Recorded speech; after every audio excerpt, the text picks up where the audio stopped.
And he's just like approaching me until he like pushes his forehead up against my forehead. And he's like, "What did I tell you? I told you I would come. I told you I'd get you." And I can remember like laying on the bed and him just hovering over me with this knife to my neck and this crazy look in his eyes. And I told him to do it. At that point, we were a few years in, and that wasn't the first time that he had like threatened my life. A lot of us go through bad things in our life. A lot of people, whether it's abuse or not abuse, no matter what it is, we go through negative things in our life, but we all make a choice. Like, I don't go around now abusing people because I was once abused. Like we either continue the cycle or we choose to break it. So I felt like I just had a lot of sympathy for him and was like hoping that he could break this cycle. He'll give you the shirt off his back. He donates to charity. He feeds the hungry. Like sometimes they'll do even extra to create this image of themselves that's so far from who they truly are underneath. And that was what drew me in. He was charismatic. He was funny. He was sweet. What's up, beautiful people? It's your favorite light, MB. Welcome to another episode of the Conf1dence Way podcast, where we are shining light on the darkness that is domestic violence and abuse. You know we got 3 goals: to educate, empower, and encourage. We are here to educate anyone who just doesn't understand. Girl, how you staying? Dude, why you putting up with that? We don't know. Well, we gonna find out. We're here to empower all of our survivors. This is a safe space for you to share your story without shame, fear, guilt, or judgment. Lastly, we are here to encourage anyone who is currently suffering silence or anyone who has been affected by domestic violence. You are not alone. You're not crazy. Abuse is not normal and your feelings are valid. Let's get in that thing. We about to rise above these insecurities, release the burdens of shame and guilt, and you know what? Revive the God-given power, purpose, and passion the Conf1dence Way, because we about to light it up. I would like to welcome the amazing, beautiful, vibrant Liv. And that's not Live, that's Liv. But baby, let me tell you something. This girl is living life, sharing love, shining her light, and she's about to share her story.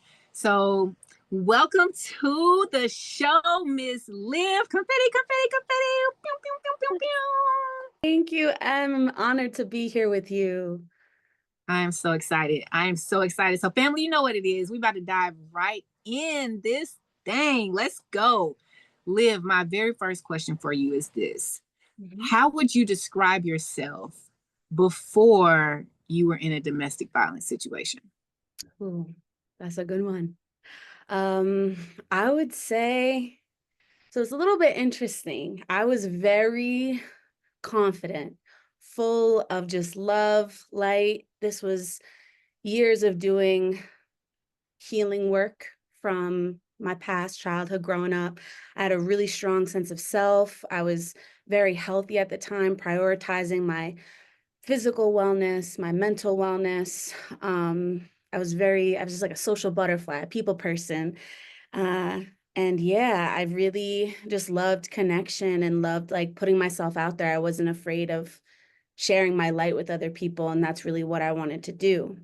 But the reason why I say that it's interesting is because after my experience, I realized that I really had a false sense of confidence at that time.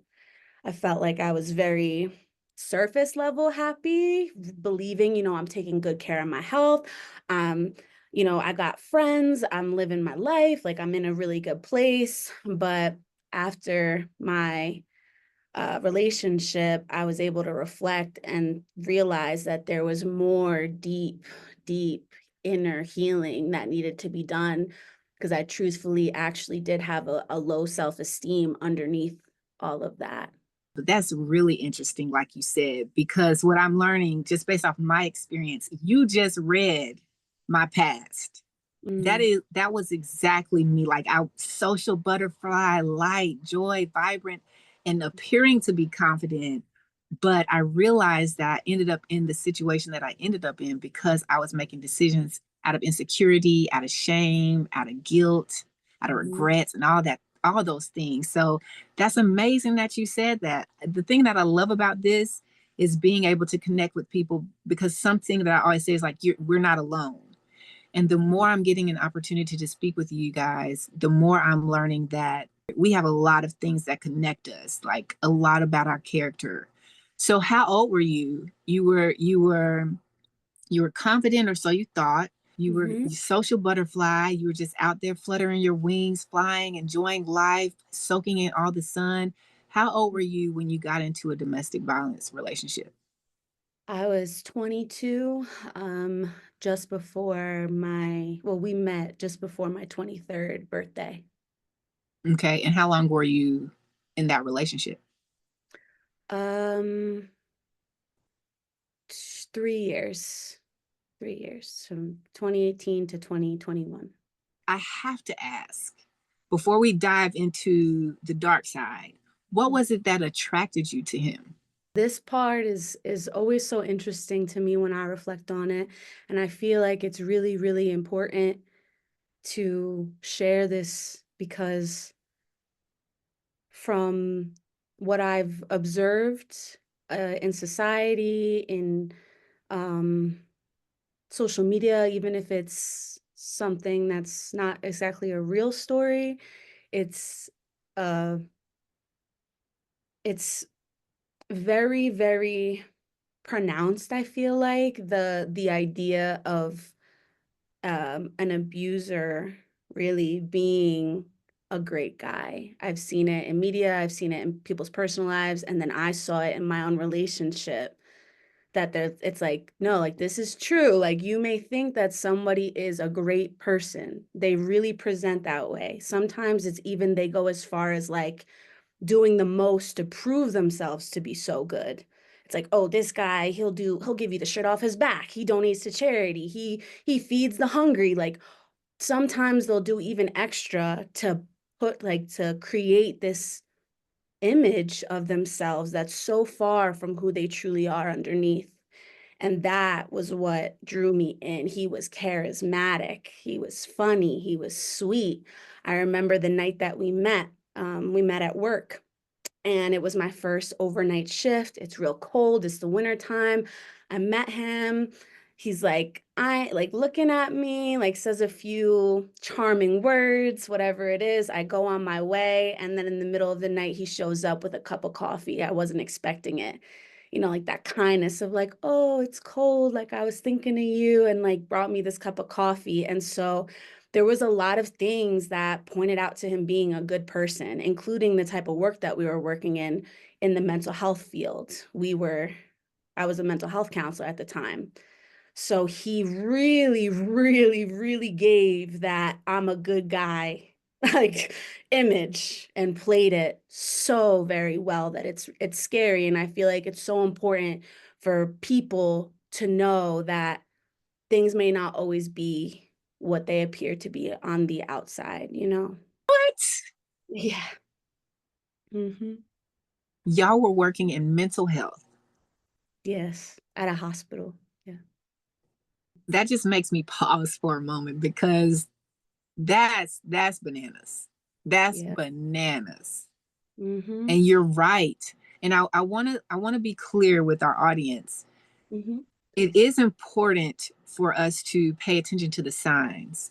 What Hmm. Liv is saying is that you have to pay attention to what's not being said, because in situations like domestic violence and abuse, most of the time, I don't can't speak for everybody, but most of the time the person is attracted to their partner or soon to be partner because they present themselves in a way of being a good guy or an amazing woman. It's just they don't I feel like it would be hard to be attracted to someone who flat out shows you, I'm going to control you.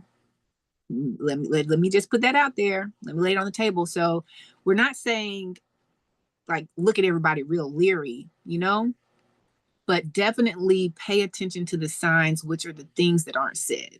In your experience, do you feel like you saw signs before y'all got into a relationship with things that he wasn't saying, but more of what he was doing? And if so, what do you feel like you saw? looking back on it now? Yeah, absolutely. There's definitely a balance. It's like not to go out there and like be hypercritical of everyone and being like, are you the bad guy or are you the bad girl? Like in reality, but to be, to know these things and to add it into your, thinking process of when you're either looking for a romantic relationship or even a friendship, even just let someone close into your life. Some things that I feel like were seen as normal, but they were red flags now that I like can reflect on it was not really wanting me to be in the presence of other males.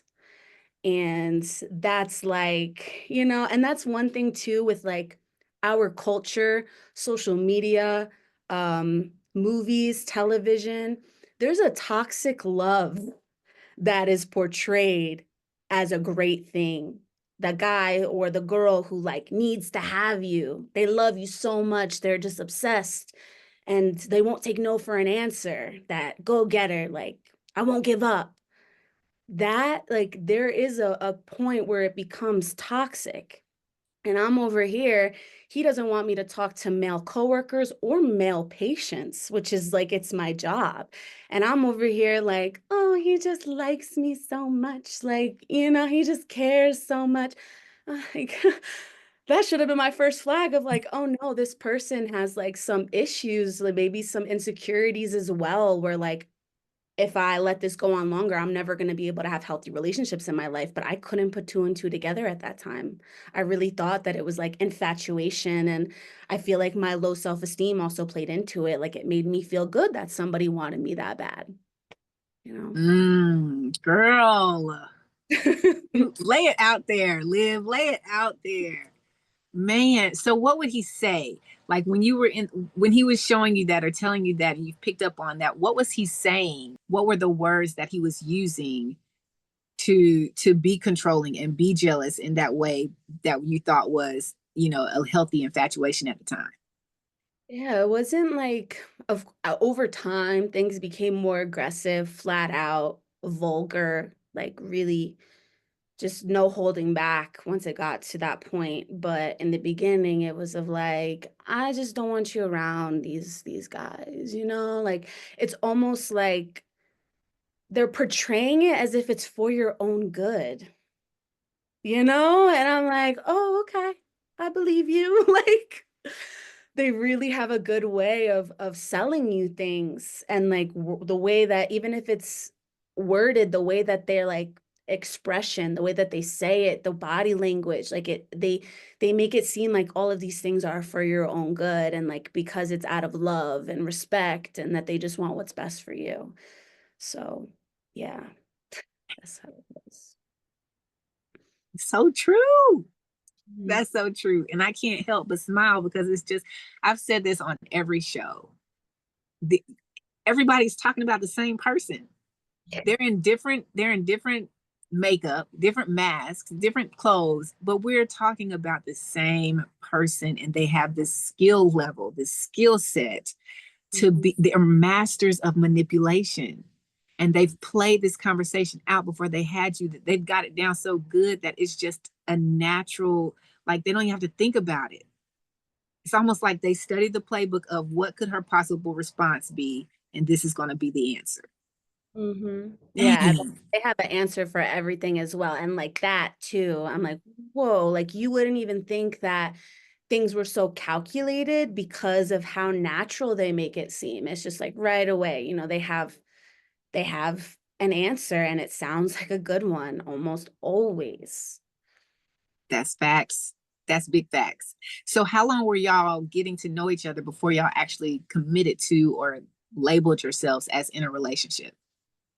Um, it was about 3 months before it was labeled a relationship. And um, just to be totally honest, this is something that I've like held shame about, but it's the truth, and there's nothing I can do about it. The truth is what it is. And so, since I was in such a good place in my life at that time, really prioritizing my health and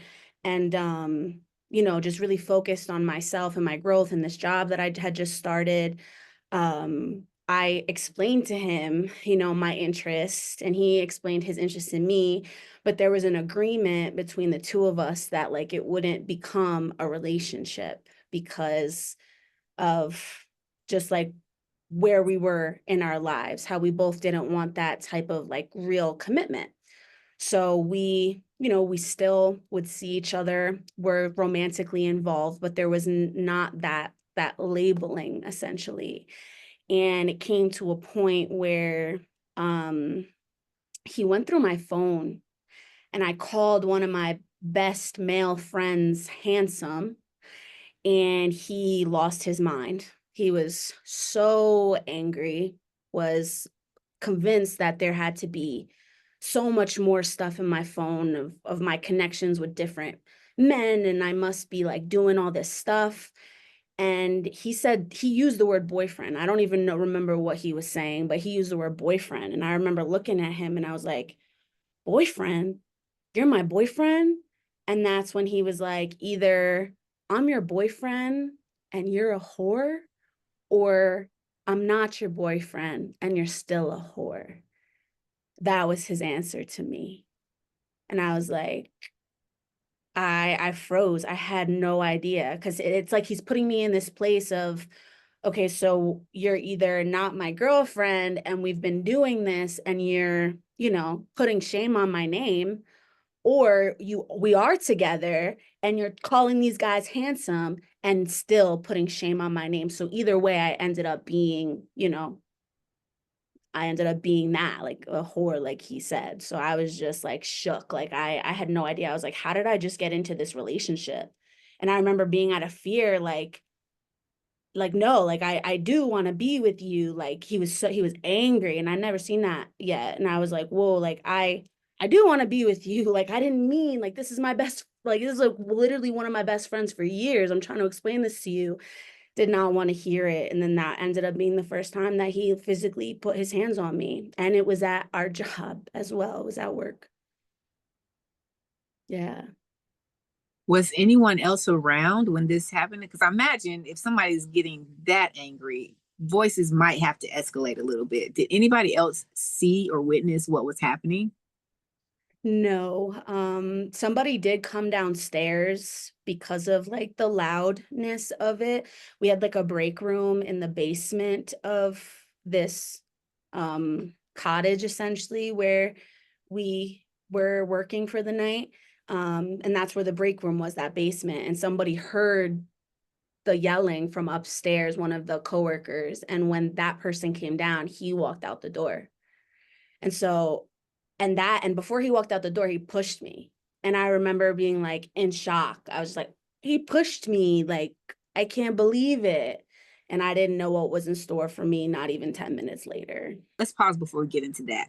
Let's imagine that after that argument, after you being pushed, you cut ties. You was like, you know what, I'm not going to do this. This is just isn't right. Would you have called that push abuse? Um, I don't think that I would have called the push abuse at the time.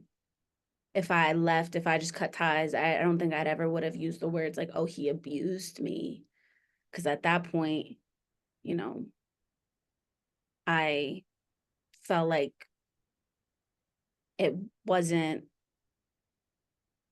full full blown, you know. And it's actually, I feel like once you go through abuse, you see how many different things really are abuse, and how many things that we let pass even though it should be considered abuse and should not be allowed, okay, or seen as acceptable. But at that time, if I just walked away, I never would have been like, oh, he abused me, so I didn't want to be with him. I would have just left it at that and never spoken to him again. Mm. And what I'm thinking is, and what I'm picking up on just from the conversations, from more that I'm reading and studying, is that abuse has such a heavy weight to that word that so many men and women, because let's be real clear, men are slapped, pushed, scratched, and because they're oftentimes bigger than the woman, they're supposed to be able to take it like it's nothing. But I think that because abuse has such a heavy weight to those letters, to that word, that when something like that happens, it's like, oh, it wasn't that. It could have been way worse. It wasn't that bad. He just pushed me. He just put his hand on my neck. He didn't squeeze, he didn't do anything. And I wanted to be very clear that if there's anyone out there listening to this show right now and anything like this is happening to you in a relationship with someone who's supposed to care for you, protect you, support you, be your partner, that is abuse. And when you're in the situation and when you're a person who loves love and loves being loved, you let a lot of things slide, because I think, like you've been mentioning with the media, with TV and movies, anytime something is portrayed as domestic violence in a movie, it's blood, it's bruises, it's scratches, it's guns, it's all kinds of things. Mhm. But in reality, most of that stuff has escalated from a sign, from a smaller version of abuse. And we have to be very, very alert when we're dealing with, like you said, Liv, any relationship, even if it's a friendship or a work relationship. We have to be alert about what people are doing more than what they're saying to us. So I just wanted to unpack that really quick. But you said you made the mistake of following him. So before we get to you following him outside, why did you follow him? Um, hmm. Maybe because I feel like it was just instinct at that point. You know, someone's walking away from me. And we're in a conflict. I just instinctually went.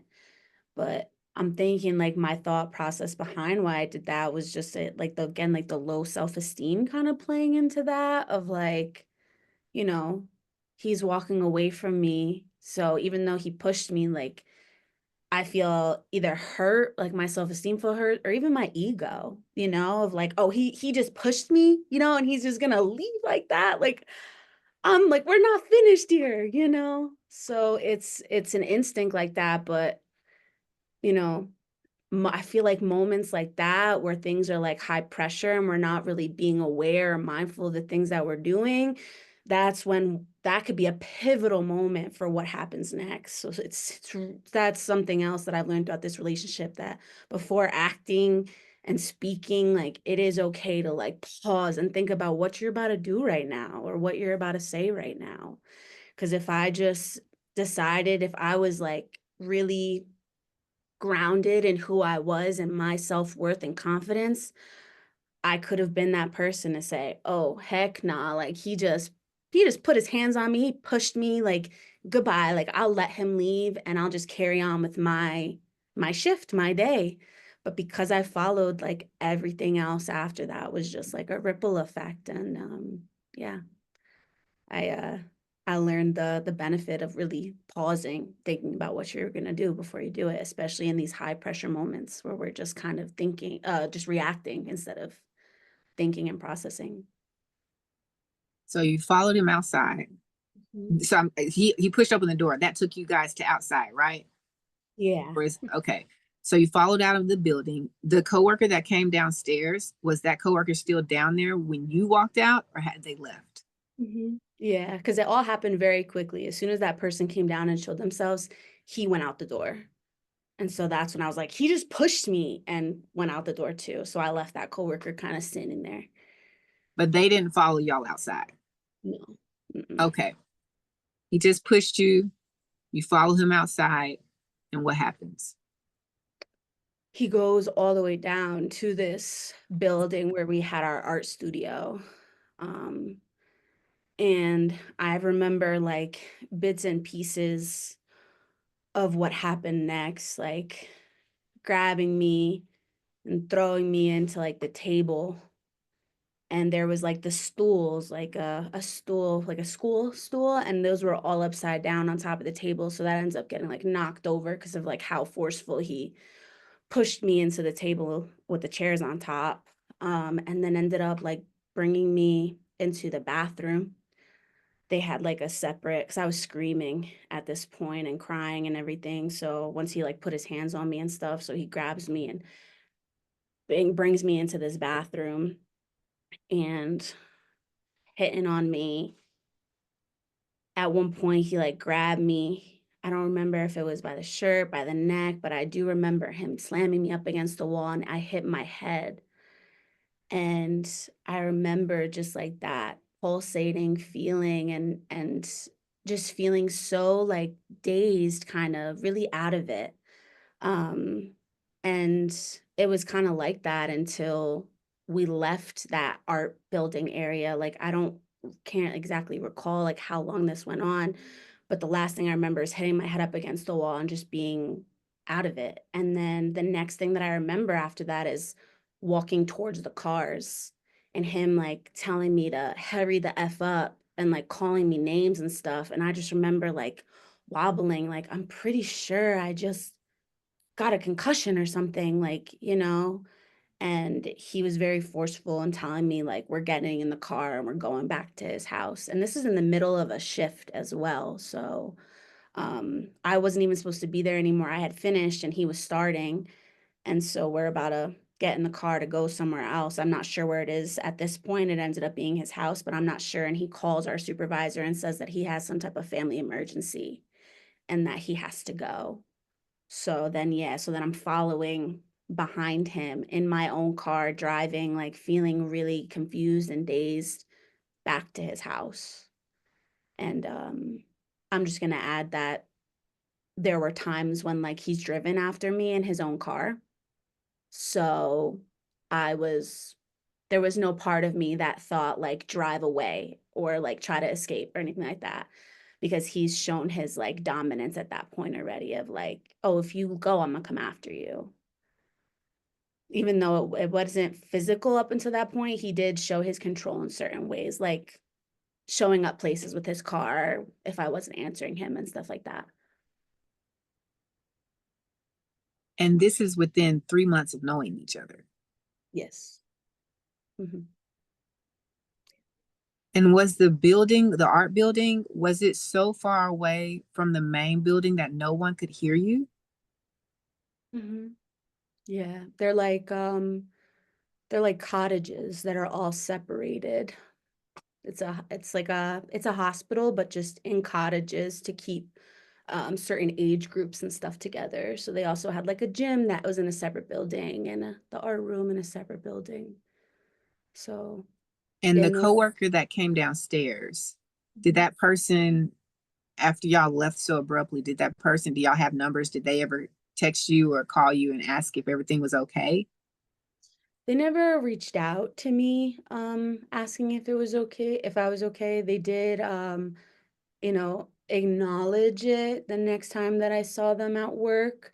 And this was like an older person. And they were just like, not asking me if I was okay or whatever. They just like, you can't be doing that stuff at work. Like, that was really the approach that they took of, yeah, of like, that was crazy. You can't be doing that stuff at work, that type of stuff. Wow. Yeah. So let me just put this out here, guys. A lot of times people think that when they're witnessing a a violent situation in public, it's not their business. And I wholeheartedly understand that because when you have a person who is emotionally connected and has been manipulated and has been groomed basically to be this person's host, the abuser's host, and the manipulation is so strong that you can put yourself in danger simply by trying to interject and stop a situation. But with that being said, if you ever see that person, like if it's a coworker or a family member, my encouragement for you is to always follow up and ask them. And most likely they're going to lie to you. But if you have a sense that something is off, then most likely something is off. And I think it's best if you just keep, even if you're nagging the person, in a safe distance from the person who you believe is abusive to them. Let them know that you care. Let them know that you're aware. Let them know that you see. And I get it's emotional draining to be someone who witnesses it. or experiences it from a distance or is aware of it. But sometimes what I'm learning from these interviews is like that first moment, everyone is dazed, like what, completely confused. What just happened? And then you're questioning, did that really just happen? Because most of the time, once that happens, nothing like that had happened before. And you know the person, that the character traits of the person they presented themselves as, it's like something's got to be off. This can't be who he or she says they are.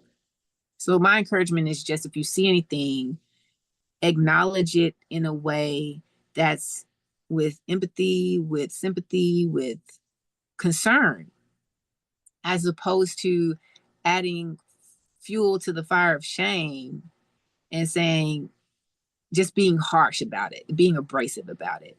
So you follow him in your car because there have been times up until this point where he's followed you and you didn't feel like getting away was an option anyways. Like it maybe would have made it worse if you would have had to make him follow you the other way. So you follow him to his house in your own car. Mm-hmm. And then what happens? And I don't remember much of like details of what happened after we got there. The abuse continued. I don't remember how it died down, but I remember the next thing I remember is laying in bed together. Um, and I'm shook. I'm shook over what just happened. I'm like, "Oh my gosh, I can't believe that this is reality right now, like that this is happening." And I was like, I opened up my mouth and I was like, I can't be with you because I can't let this happen again. And I maybe maybe I should have just used better words because I did not know the situation of what I was dealing with. Maybe I should have just said like something or so I don't know. I just realized that what I said was not it. And that switch, it was we were laying in bed, calm, he's like hugging me, and then that switch as soon as I said that. And I'm like crying and stuff. I can't be with you because I can't let this happen again. And he's like, you can't let this happen again. And then it just fires up back to it. And now I'm afraid. Now I'm like, oh my God, he's gonna go back to beating on me. Like, and so I took back what I said and just apologized profusely over and over again until he believed it, until he got back to that like calm state and then returned back to like hugging me and holding me. And we're just laying there. And I remember just feeling like so defeated in that moment because I was like, I just got fooled into like taking back what I said. Like, this is me right here trying to keep myself safe and reclaim some of my own like power that I've just had taken from me. And now I feel trapped. That was the first time I was like, oh my gosh, I feel trapped now. Like this guy will put his hands on me. He will hurt me. He literally grabbed me by here, like slam my head up against the wall and like never thought twice about it. He doesn't care that I feel like I have a concussion. Like that was when I realized the extent of the situation and I was scared. And that was also a time when I like heavily relied on dissociation to kind of get through the moment because of how much physical and mental pain I was feeling at that time. And for people who are listening, explain what dissociation is. Yeah. So dissociating is basically being you are physically present, but you have allowed yourself to detach your mind, soul, heart from the body because what your body is experiencing, whether it's abuse or being in such an emotionally difficult situation, it's like so hard. So we kind of take out the parts of us that process that pain and make us realize how bad it really is. So it's like disconnecting, shutting off the brain, shutting off the heart, shutting off the soul, and just being present and kind of doing like an autopilot. So I didn't really have to like process the pain that I was feeling in that moment. Okay.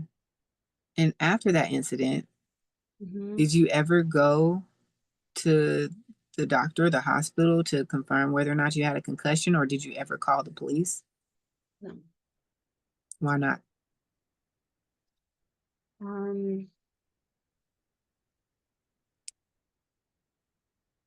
I feel like I didn't do it because I couldn't bring myself to be in that type of situation either. I hold a lot of empathy and sympathy for people, especially I knew that my ex had a history of being abused himself. Um, and back then it would be like you know, I couldn't bring myself to do harm to somebody else, even if they were doing harm to me at that point in my life. I couldn't do that. So me calling the cops on him, getting him in trouble in that way was beyond my thinking. And that's a very common thought process in people who have succumbed to the manipulation and the control and the fear is, even though you're in pain, even though you just went through an experience that you should have never gone through, you don't want to be responsible, as crazy as it sounds, for them to reap the consequences of their own actions. Mm-hmm. Yeah. Yep. And it's like I couldn't see them as his actions at that point. It's like now I reflect and it's like, okay, like this person, everything that they did is their responsibility. You know, our actions are our own responsibility. We make these choices. Um, but if I was to call the police on him and he was to go to jail, I wouldn't be, at that time, I wasn't able to put those pieces together of like, okay, his actions is what created this. It would be, I'm the one who called the police. I'm the reason that he's in there. I'm responsible for what happens in his future now. Mm. And when you were laying there, did you find yourself or ever have the thought of, this is my fault?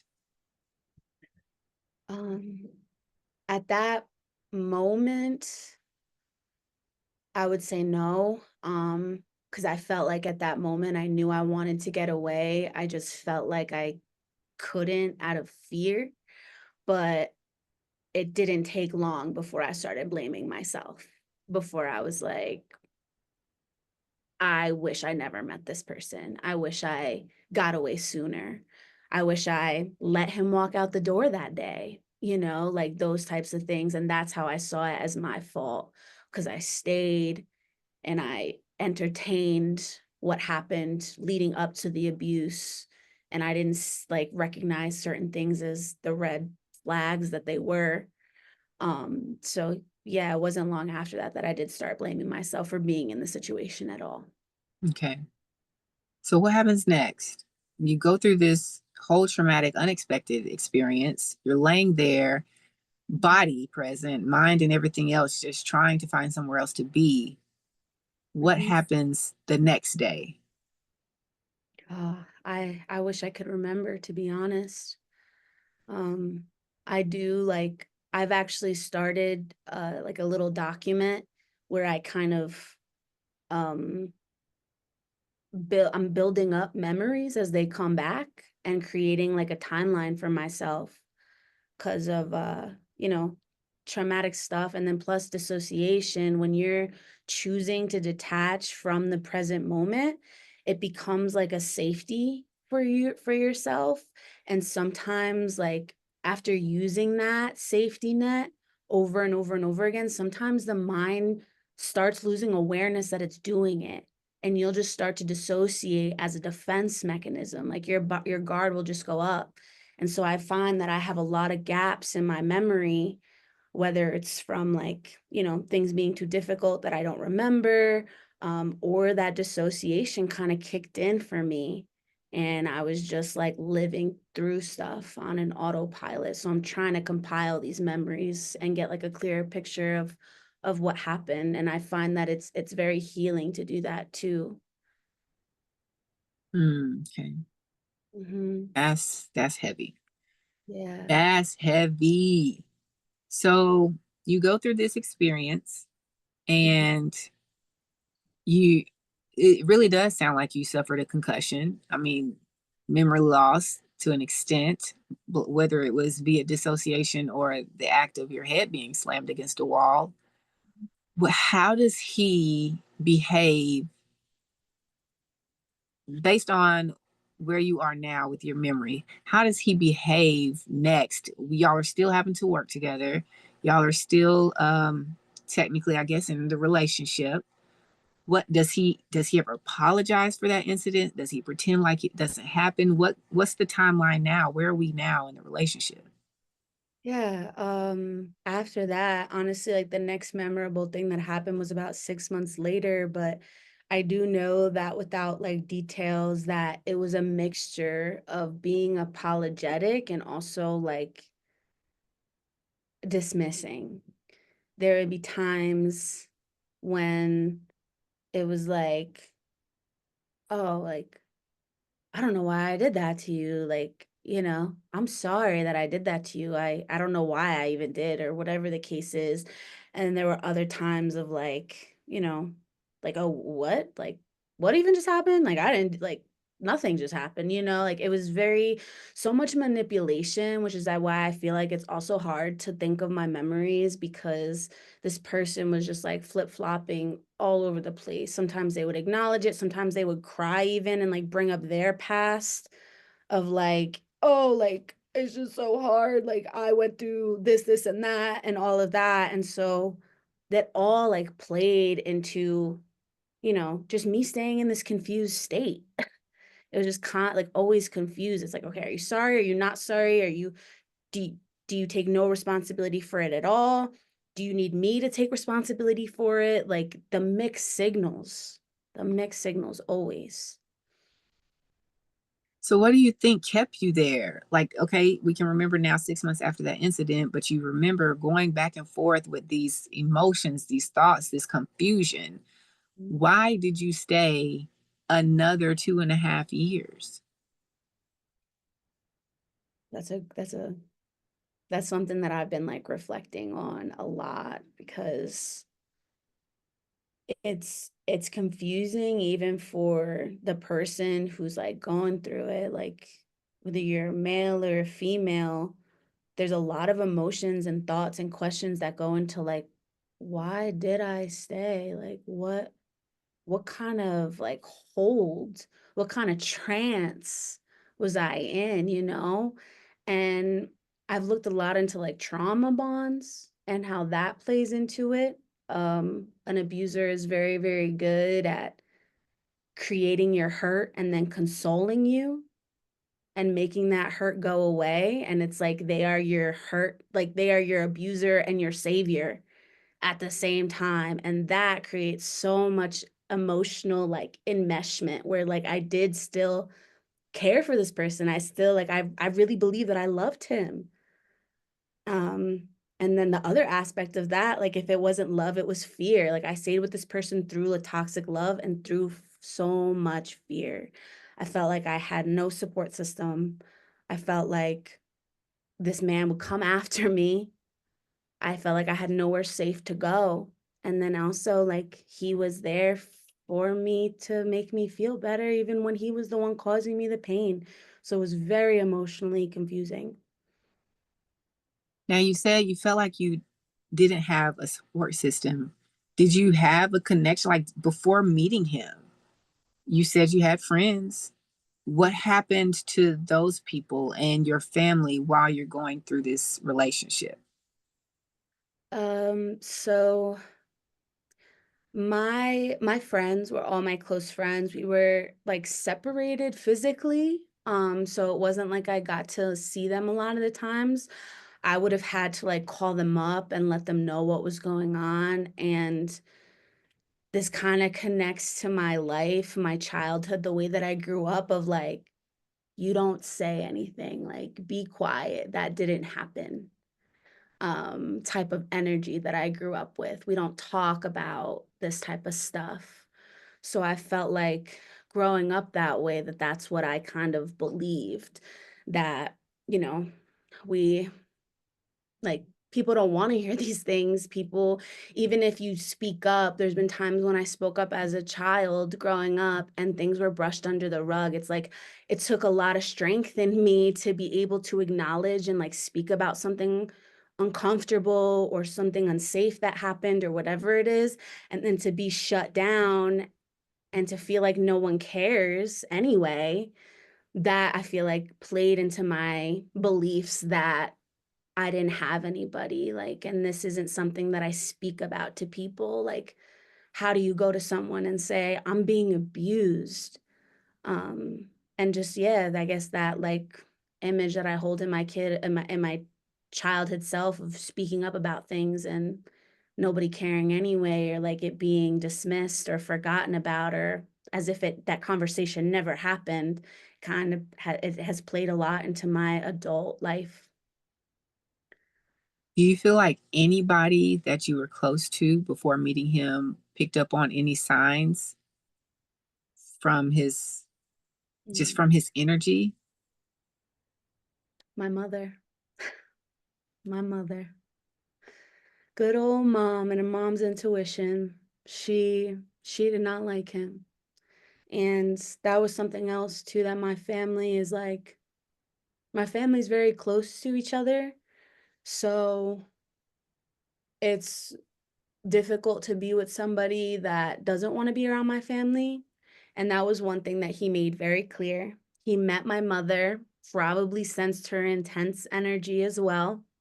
And he didn't like my mom either.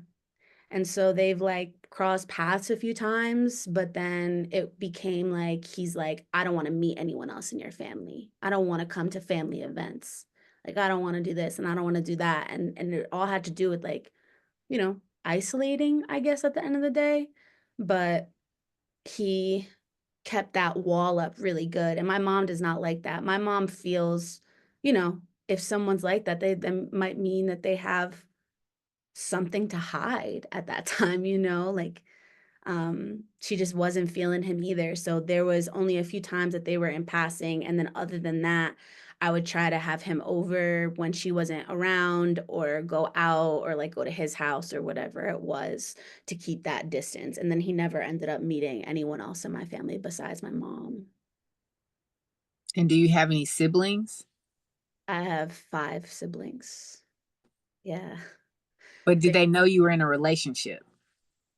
um not really. They knew that I was in this relationship type with this person, but they didn't I think because I didn't bring him to family functions, which is like like a thing that we would usually do, I don't think that they saw it as like a serious thing. So they didn't really ask about it much or anything like that. And did your mom ever say anything specific? I mean, I know you can sense the energy, but did she ever say anything specific to you that was like, homeboy ain't it? Um, she really brought it up to me.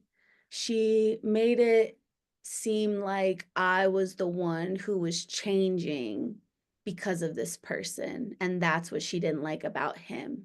She was like, she never really, 'cause she couldn't put on it. Like she said, she's like, I can't pinpoint it what I don't like. But then she like brought up, she's like, but I can say like you are being different. You are, and I think it's really because like she didn't like him. She didn't want me to hang out with him. So then that's me being like, no, I'm gonna go do this anyway. I'm gonna stay out late at night and like all that stuff. So for her, I was acting very out of character, especially to like disobey my mom. She like wasn't used to that because we were close to a certain extent. It was a hard, this was also through like COVID and stuff. So I felt like it was really hard for me to realize how much my life had really changed, how much I had changed, and how much I relied on this person who was hurting me and how I didn't have any real love in my life. Because after stuff happened, and it came to a point like what I'm talking about right now is when my family was aware of things. Down the line, those whole 3 years, for a very long time, there was no awareness. So I was completely alone.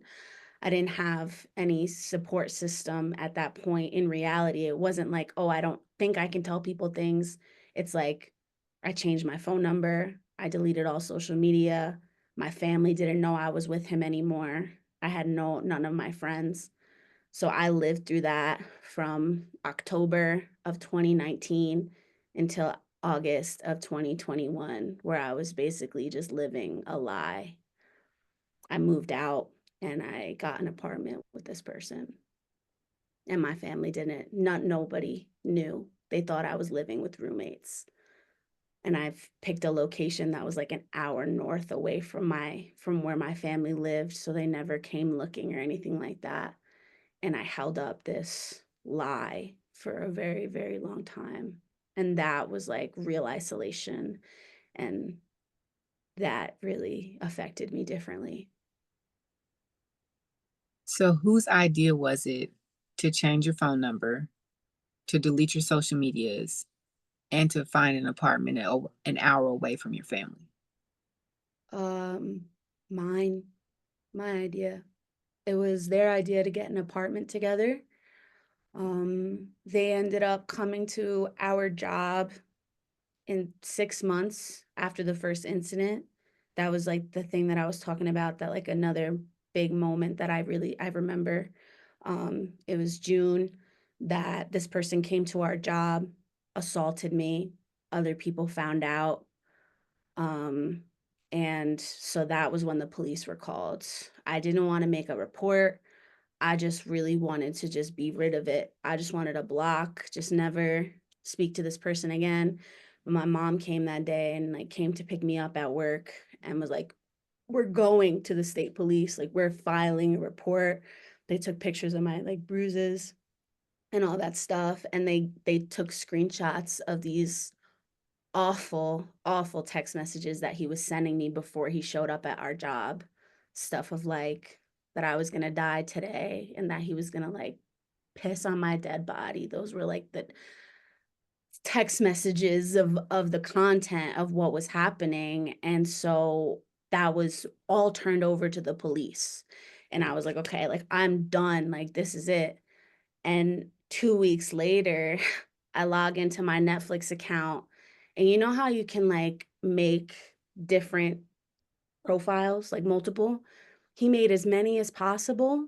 We shared that account. He made as many as possible and then used like the names of those accounts to like type out sentences to me, like please talk to me, and like yeah, and I ended up responding to him and telling him like leave me alone, I'm afraid of you, I don't trust you. And it was just consistent of him doing that and being like I have no one right now, like this is ruining my life and all that stuff, and really getting to me and making me feel guilty that I may have just ruined his life. He was being that day that he assaulted me at our job, he also took my belongings. And because I had my wallet in there, they were charging him with a felony as well. So there was all these things stacked up against him. And I'm over here like, this guy needs help. Like he needs psychiatric support and to heal from his own abuse. If he goes to jail, that's not going to happen. So I'm over here now contemplating of like, what do I do? Like, this is my fault. This is me. Like, I'm going to ruin this guy's life. He's never going to get a chance. So I fell back into it to try to help him. Got the charges dropped, low key, like, went about it without my mother knowing and stuff, since everyone in my family became aware at that point. And no one had any sympathy or empathy or anything. They were just like, why wouldn't you tell us? And that was so again like me not feeling cared for. I'm like no one even cares, so but I ended up getting the charges dropped. And just like how it is, like us connect, like me and him in connection and me trying to help him out, like the relationship ended up picking up again. And he was like kicked out of his house over what happened, so he was living with a family member. And then that's when it came to the idea of like, you can get an apartment for us. So that was like his idea that we would live together. But it was my idea to change my phone number and take myself off social media because I got beat over, hey, like I got beat over friends messaging me on Instagram. So I had to do whatever I could to keep myself safe, whether what female or male, even if it was females, he would not okay with it. I just had to be completely alone for my own safety. I remember the times when I would get a text message, I would have like panic attacks so bad that I could pass out. Like the fear that took my whole body over. I knew that I just needed to change. And I told my family something stupid too. I was like, oh, I'm getting too many spam calls. Like I need to change my phone number. And yeah, and nobody asked about it. Wow. So we got to unpack all this. Yeah, it's a lot. Holy moly. Okay, take us back. Mhm. So when he came, this is that 6 month mark where you had that next memory. So that means this is 9 months into y'all knowing each other, right? 3 months y'all got to know each other. The incident happened at work. Then 6 months later is where you have that core memory. Yeah. So take us back. You're at work and it sounds like he wasn't on his shift. So did something happen that day or the previous day? Because y'all weren't living together at this point, correct? Yeah, no, we weren't living together. So what do you think triggered him to have the audacity to come up to y'all's workplace while you're on a shift and assault you with other people present? This was when I realized that it didn't take much and that I would always be wrong. The text messages, like, I didn't mean to be like graphic or vulgar before, but like that's word for word what he was saying to me. And it escalated just from I'm at work, I'm working an overnight shift. It's getting to be like 6 o'clock in the morning or so. He has like we're sharing this like jewel. Like it's crazy because I didn't even have like a nicotine addiction before I met him, but then he bought me a jewel as like a gift. And then I became addicted to nicotine after that. So we had like one that we shared, and he like texted me, and I told him because he wanted me to come over in the morning.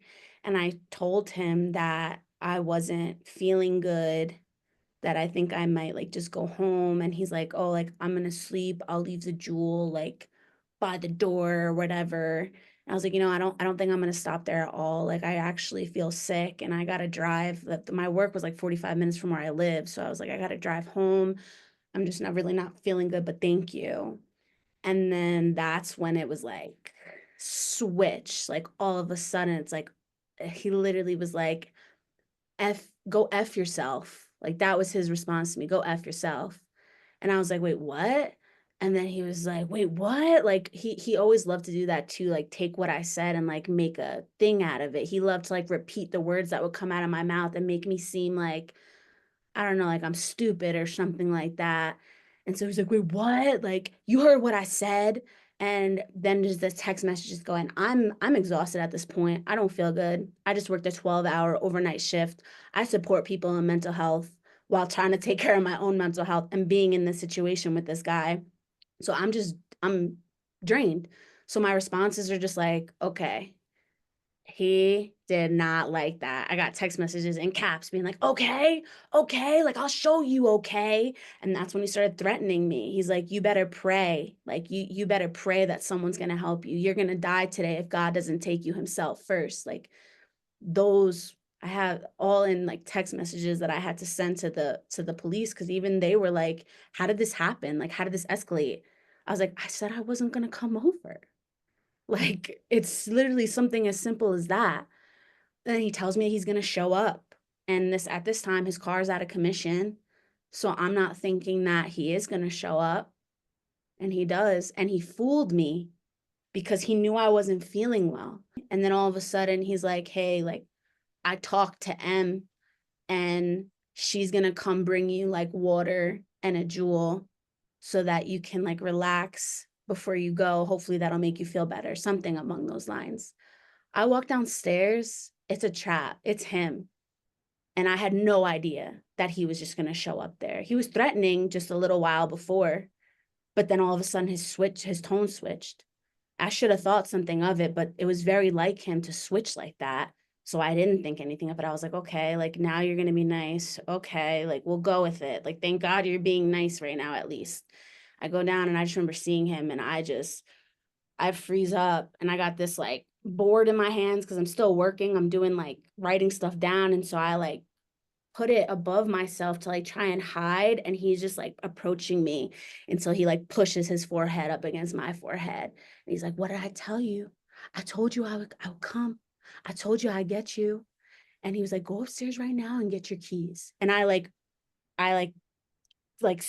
slowly got away from him. And as soon as like I got around the stairs, I ran upstairs and I grabbed my stuff and he was texting me. He was like, get your keys right now. And he's like, you got seconds. And he's literally texting me a countdown, 5, 4, 3, before he comes upstairs. And then he does. He comes upstairs and he's just walking around. He even has like a radio, which usually you only have a radio if you're on shift, but he had one in his car. So he literally wore his badge and his radio and everything to like blend in as if he's supposed to be there that day. And it wasn't until I was in the linen closet, shaking, hysterically crying, and my coworker is like, what? She busts through. She's like, what is going on right now? She's like, I know domestic violence. Like, my mom, I seen it with my mom. Like, I know that there's something wrong here. What are you not saying? And I was like, I can't say it. Like, and then she ended up going to HR and like being like, this girl, I know that this girl is being hurt and he's here right now. He's not supposed to be working. And yeah, and then once he did like catch me, things got physical. He like grabbed me. And then when people saw, he like threw me away and he was like trying to pretend like he wasn't hurting me or anything like that. And it all just happened so quickly. And then he like fled. He ended up like walking out of there because he knew that the police were being called, but he had all my stuff on him still. So that's also how it like connects back to them charging him with the felony because he left with my wallet and things. So yeah, it all escalated very quickly. And that's when I realized that like there's very little that he wouldn't do. And also that like I can't trust the fact that he doesn't have a car. And it doesn't mean that he won't just show up somewhere and come after me. So that was like an extra level of fear that was added that day of like, oh man, this guy is scary and he's serious. Had he ever, while y'all were getting to know each other, while y'all were talking about relationships from the past or anything, had he ever mentioned anything about his exes or calling them crazy, or why did y'all even talk about what happened in y'all's past relationships? No, and that should have been a red flag as well. He didn't want to know. He didn't want to share anything about his past, and he didn't want to like know or see anything of my past either. He didn't want to see pictures, didn't want to know who my friends were, didn't want to know about my relationship past, and also wasn't open to sharing. So that's another red flag for sure, but I didn't see that at that time. What about his childhood? Did he share anything about his childhood? Do you know if he was in an abusive situation or controlling situation? Yeah, he did talk to me about his family's past and his culture. And he did talk about how that influenced his family dynamic and, the abuse that he witnessed between his parents or like to him or to his sister. So I knew that there was a lot of abuse going on throughout his life that was pretty normalized for him. So HR calls the police. Mhm. The coworker who found you in the closet, she just immediately left you. She didn't, you don't think she was like, oh, you need to come with me, we're going to HR? She just left you there, and then they come back, and that's when they find that he's assaulting you. Yeah, because I refused. I was like, please don't. Like, once she put two and two together and I knew that she was about to go, I was just begging her not to. And so once she realized that I wouldn't go with her, she just went herself. She's like, I'm going. I'm going to tell. And then that's when I like came out and we're in the back office area. So they call the police show up, they put a warrant out for him because he's no longer on the premises. Is that right? Yeah. And you said 2 weeks later he's in jail, or 2 weeks later he's out. Which one was it? So he never actually saw jail time. He went to the station to give them my belongings. He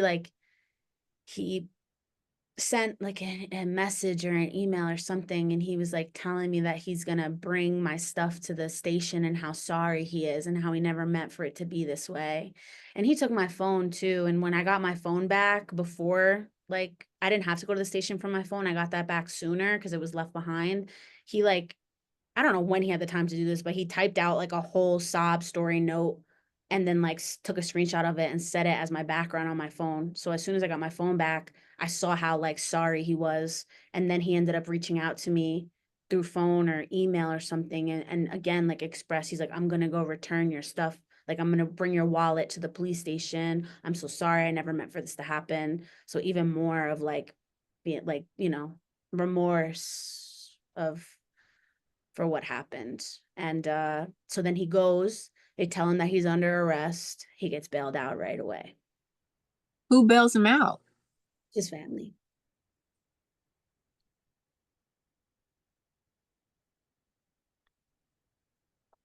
And it was two weeks after that that he started reaching out to me through Netflix because now he's like in this mess of having to go to court and all these like charges and stuff. And he's like saying like, I'm scared. This is gonna ruin my life. Please help me. You're the only one that can help, stuff like that.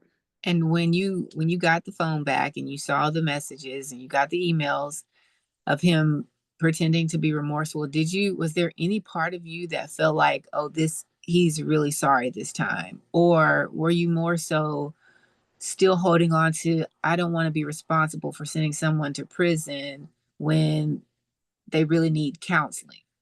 Hmm. I would say that I was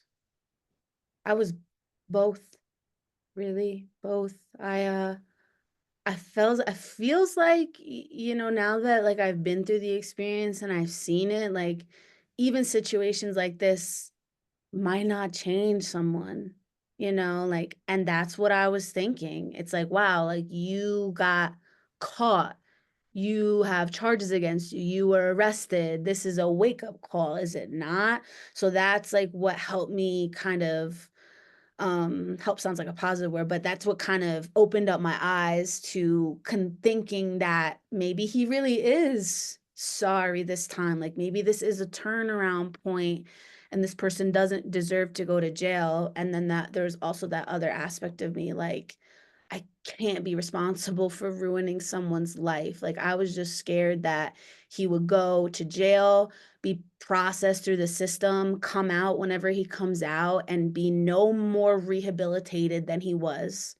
Like I really wanted him to just get help because I felt like this person abused people because they were hurting inside and they're hurt from their past.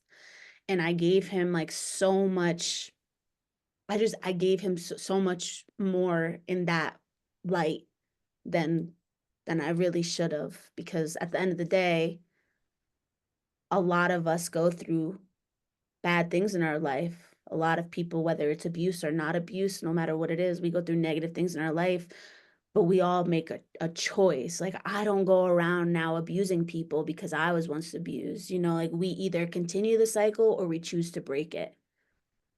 So I felt like I just had a lot of sympathy for him and was like hoping that he could break this cycle. And I think that there was also a part of me that wanted to believe that he was sorry so that I could feel better about it as well. Wow. So you dropped the charges because you didn't want to carry the burden of feeling like you were part of failing this person Mm-hmm. when you felt like he could be better. He just needs help. Yeah. And you stayed 2.5 more years and you cut yourself off from your friends and family voluntarily because you felt that any connection with them would be the trigger to you getting hurt. But instead of using that as a sign to leave, you stayed.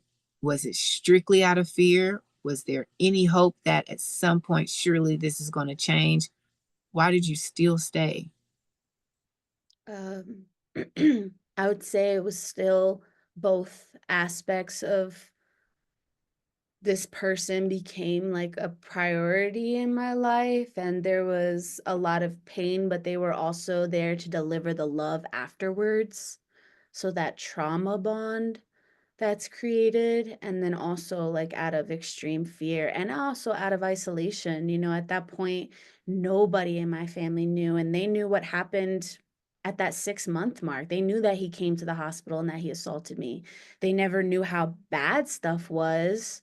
They never knew the extent of what the abuse was, but they also like never asked, never showed any empathy, compassion. Like nobody wanted to know what it was that I went through. So I just felt like complete, just being alone in it. I didn't feel like I could, go then talk to my family and be like, hey, remember when you made me feel shameful for not speaking up? Like now it's even worse. I got the charges dropped to try to help this person. Now I'm living with them and I'm experiencing even higher levels of abuse at this point because the abuse just escalated over time. So it's like, how do I go back when like such little stuff happened in the first time and I was like shamed for it and not supported? So that's why too, like just emphasizing what you said earlier about it can be dangerous to place yourself in a situation when you're seeing domestic violence go on, but there's also like a way to express your support or concern to just the individual who's seen as the victim in this sense, like just being like, hey, like, if you don't even have to ask some questions, just be like, yo, if you need to talk about anything, I'm here for you. You can tell me anything, like stuff like that like helps that person realize over time that, you have people. It's not just your abuser is not your whole world. And he became my whole world. So that's another aspect too, when your whole life revolves around somebody, it makes it even harder to disconnect. Yep. I know that feeling. I can fully agree with you on that. What was the worst experience that you had? Because y'all moved in together, you're isolated, you don't have any communication with anybody. COVID is now in place, so you really have, even if you wanted to have communication, physical touch from anybody, you're basically on lockdown except for when you're able to go to work and come back home, or maybe go to the grocery store and come back home. What was the worst thing that you ever experienced in that time frame after you dropped the charges? It's hard to say what that is, because there's details of things that I remember from certain situations, which feel like it's the worst because of all the details I can remember. But like objectively, the worst situation that I found myself in with this person without remembering the details because of how like traumatic that was I don't even know how, like, what created this fight or whatever it was, but it got to a point where he pulled a knife on me and had it up to my neck. And I can remember like laying on the bed and him just hovering over me with this knife to my neck and this crazy look in his eyes. And I told him to do it. At that point, we were a few years in, and that wasn't the first time that he had like threatened my life.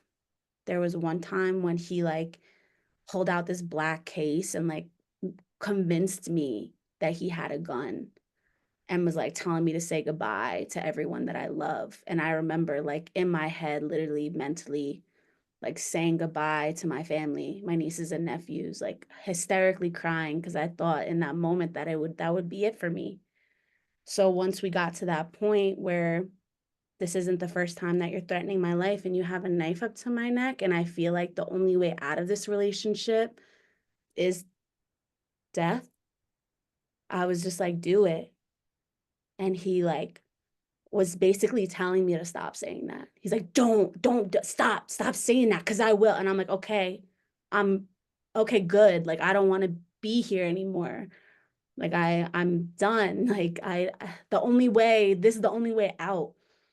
And that's really truly what I believed. And I feel like it's crazy to reflect on it now of like, it's so wild that at one point in my life, like my core belief was I will either die at the hands of this man or by taking my own life. Like I didn't think that there was any other way out of it. Um, and that was probably, one of the moments that like shifted a lot for me too, was when I realized like, oh, if I'm ready to go like this, then like this is rock bottom for me. So after that incident, was that the last incident in that moment? And you were like, well, I'm tapped out. I'm empty. Go Mhm. ahead. He doesn't do it. How do you get out? So, I thank God every day for one of my longest friends. I'm literally about to get emotional just like how much I love her, which is insane how I'm like talking about all this heavy stuff, and what's going to make me emotional is my best friend. She was my lifesaver in this situation because I had disconnected from everybody, nobody knew how to get a hold of me. And this girl, we've been friends for, at this point now, it's like 11 years today. So back then it was, a few years in, but we were extremely close. She was like my sister. And so what she starts calling all my old jobs. Like this girl is literally on the phone, like calling a job that I haven't had in years, being like, "Do you know Olivia Rodriguez? Like, where is she? Like, do you have any contact information for her?" And so yeah, eventually when she hit a dead end, she went and reached out to my mom through Facebook and was like, "Do you have any contact information for Liv? I haven't heard from her in a long time." And my mom gave her my phone number, not thinking anything of it. And I remember her reaching out to me, and I was scared. I was scared, but I was like, okay, like she's my best friend, like it's gonna be okay. And my ex didn't like it. He made it really difficult for me to want to have this friendship by making like sexual jokes and just like making things really, really hard for me and uncomfortable for me to want to have a friendship, to want to see my friend, and would like make it really difficult when I came home too, like making nasty comments and just like bugging me about it and making it really hard. So that's like another thing too. I just want to acknowledge that abusers, sometimes they will not straight up tell you, no, you can't do that, but they will make it extremely hard for you so that you just won't want to do it. So that was like my thing with having relationships with anyone. It was so difficult. There was so much grief that I was given that I just found it better to not have any relationships and to not go out in public. I literally, like, I had to, when I came back out of this relationship, I had to learn how to walk outside with my head up because it was, oh, you were looking at that guy, you get beat. Like, that was, that was the reality. And it taught me how to like make myself so small. So I was like, okay, I have my one friend back, and I hate the way that he goes about it, the show, the theatrics that go into it. But at least I have my one friend in this crazy situation. And it ended up, which even more crazy is my best friend ended up being in the same situation that I was in. Yep. I opened up to her. I was like, the guy that I was dating like a couple years ago, and like he went to jail and all that stuff. I was like, I'm with him again, and the abuse has escalated. And I opened up everything to her, and she's like, Olivia, I am still with the person that I was with a couple years ago, and he's also abusing me. And she was getting the same. Yep. Mm-hmm. Yep. So I was blown away. I still get blown away by it, of like our lives aligning in that way. And we talked throughout the summer. We kept our relationship. And my ex actually ended up getting a job, which out of our relationship, he held a job like 25% of the time. Because after he left that one day when he told our supervisor, like, oh, I have a family emergency, he ended up like going to a lower level, not a lower level position, but basically you work when you want to work. You're on call for the hospital. And he just chose to not work. So he stopped working at that time. And then what happened in June when he assaulted me there, he ended up getting fired, of course. And then his whole thing after that was, you did this, because of you, I can't get a job, because like not until this whole case thing, cools down. And then eventually when it came to that time, it's 2021 now, he's able to get a job. And so he's going to work now in the summer. I'm regaining a friendship with my friend who understands exactly what I'm going through. And during the same time, her and I both get to a breaking point, and we're not communicating on this breaking point. It just happens naturally. And the same weekend that I decide I can't do this anymore is the same weekend she gets her ex out of her house. She gets him to leave the apartment. She's living in Massachusetts. I'm living in New York. So she gets him to leave the apartment. I've decided, listen, I'm suicidal and I'm ready to go at any point. And so I need to leave, or else I have no future. And so I grab all my things while he's at work. And now that my best friend's house is free because she just got away from her abusive ex, I pack up all our stuff, send him a text message, take off my phone location, and I'm out to Massachusetts.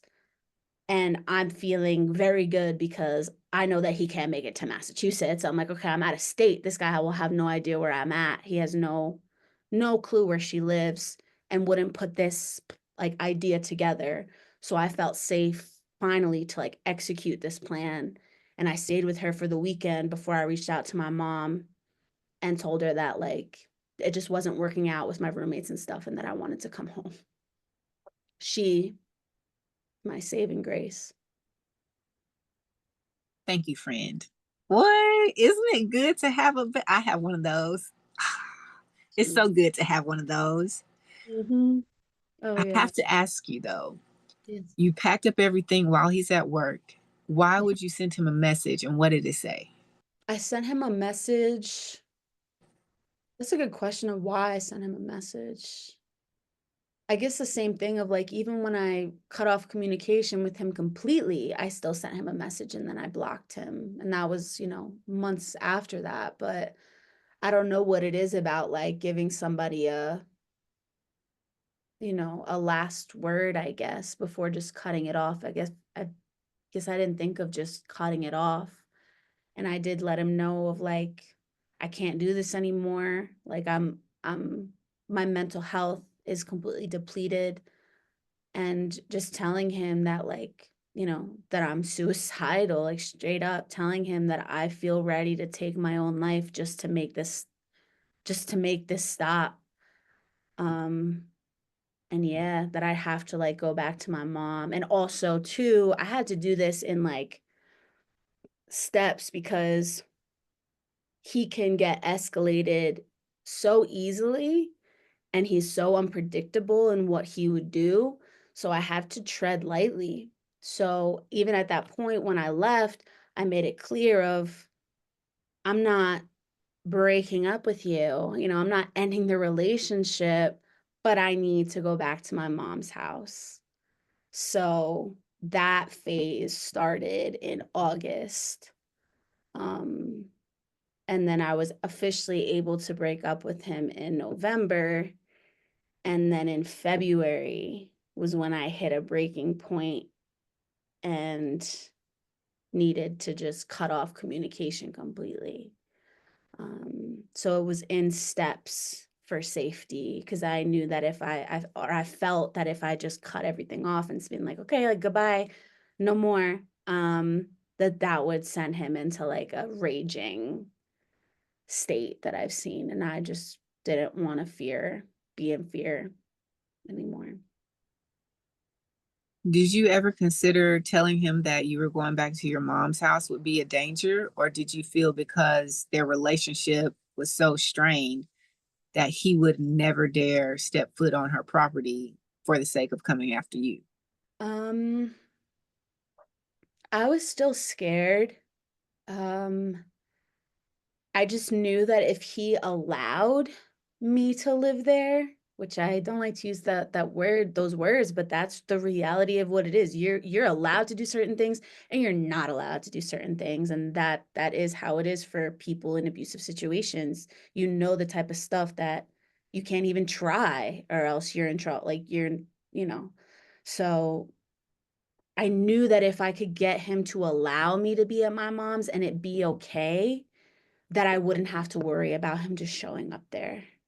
So that's why I word it as a listen, like if you want me, like if I want to live, like I need to go because of how not okay I am anymore, and I can't keep supporting us financially and all of these things, just making it really about me, not that he's done anything wrong. Because that's the other thing too. You got to choose your words carefully. You don't put, if you make it seem like they did something, that's one of those triggers that flips the switch. So I put it all on me, that it was for my mental health, and made it seem like this was just going to be better for us. And I wasn't ending the relationship. I just had to do what was right before it was too late for me or whatever the case was.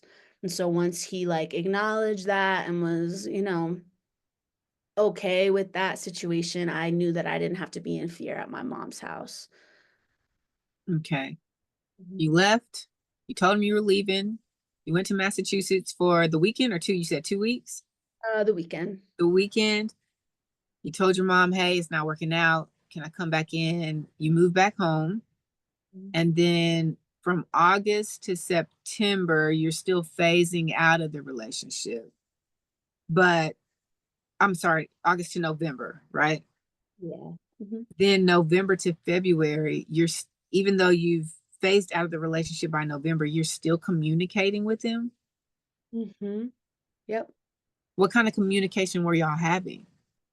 Like just like casual, like, what are you up to today? Um, would ask me about like my cat, uh, just like stuff like that, like very, I don't know, like meaningless conversations here and there, but it was consistent. And there was a part of me up until February, I eventually like grew to a point of like where I not that I didn't care because I still like felt scared, but more of like I don't feel like I need to answer this person every single time that they text me. And it was like that. It was like if they texted me, I was ready to answer because I know what happens if I don't. But after I was able, which I wish I remembered the details more clearly of how I was even able to get out of the relationship in a safe way without repercussions. Because it's so insane the severity of abuse that I had in this relationship compared to the way that he was able to let it go. Like when I broke up with him in November, he was okay with maintaining a friendship and, it was okay. Like there was an easy transition to friendship. And then even when I ended everything in February, he responded to me quickly. Like I sent him this long thing and I could tell that he didn't even read it. It's just when you see those long text messages, you know it's serious. So immediately he just says like, please no, don't, and then something else. And I blocked him before I could see anything else. And he knows where my mom lives. He knows my email address. Like he can use someone else's phone or even download a different app on his phone and use a different phone number to get in contact with me. But he didn't do any of those things. So that was also something that was really wild to me, that somebody who wouldn't let me get away from him for years all of a sudden takes a back seat. And it's nice that I didn't have to deal with that, but the fear that it could happen at any moment was always there. And that was something really hard to deal with because I was expecting repercussions. I was expecting pushback. I was expecting him to show up. And I feared for my mom's safety as well because I was scared that, there could be a day where he came and it's just her and he's angry. So, Wow. mm, Well, thank God that you are out, you are vibrant, you are alive, you are shining your light, you are living in your spirit, you have a spirit again. Because I mean, it sounds like your spirit was just like, you know what? I'm gonna come back when you get it together because we can't do yeah. this forever. Hmm. Where are you now on your healing journey and how is it going? Yeah. So now, um, Definitely, there's always work to be done, as I feel like when you're dedicated to growing and healing and learning, your awareness just expands more and more. And so you realize things about yourself, about other people, about you know, the way that we do things and how it impacts us. And so it's just, I feel like healing is just a never, I don't want to say never ending as if it's like some type of chore, but there's always something to be learned, something new to see, perspectives out there, That's why I love, these personal interviews in this podcast form because you see the connections between people and just in this hour or so, like over an hour that we've been meeting, it's helped me even grow my awareness. So even just this is healing. And that's not like that's not what I completely thought when I went into this. Like I knew that it was healing for me because I haven't really ever spoken about this before. So it's a powerful thing, but it served in so much more. And that is really, I feel like what healing brings is when you just say, hey, I'm just on this healing journey right now, it presents to you in so many different ways in yourself and other people in opportunities like this. Um, and yeah, the expanding the awareness of yourself and of life and situations that is a huge part of the healing journey. And so it makes it feel like it's never ending, It's like even when I'm not trying to heal, I'm like, oh wow, I never thought about that before, and that's super healing. Like it just pops up for you, and it's really like this healing journey. I just want to say, like, so anybody out there that is going through this experience or has been through it and is still healing from it, healing is not a linear process. There's really good days, there's really hard days. And sometimes, like, I can have a mixed match of both. Sometimes I go through a weekend where I have such high highs and such low lows that I'm feeling really confused about it afterwards. But that's the healing journey. There's so much beauty and healing to be found, even in the lows, especially when you've never let yourself express that before. Like, tears need to be cried, words need to be spoken. Just sitting with those uncomfortable negative things that come up, like it's as painful as it is, it's all a part of the process.